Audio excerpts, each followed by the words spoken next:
এটাই নতুন ভারত। আমাদের প্রধানমন্ত্রীর উপরে আস্থা, ভরসা, ভালোবাসা বিশ্বের অন্যান্য রাষ্ট্রপ্রধানদের। কে কি বলেছেন শুনুন। রাশিয়া বলেছে, আমরা সবসময় ভারতের পাশে আছি।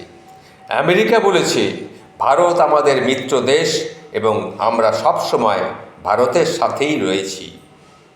জাপান বলেছে, যদি কোনো কারণবশত চীন ভারতকে আক্রমণ করে তাহলে চীনের তখন থেকে শেষ দিন হওয়া খুব বেশি দূরে থাকবে না এবং ভারতের পাশে আমরা সবসময়ই আছি।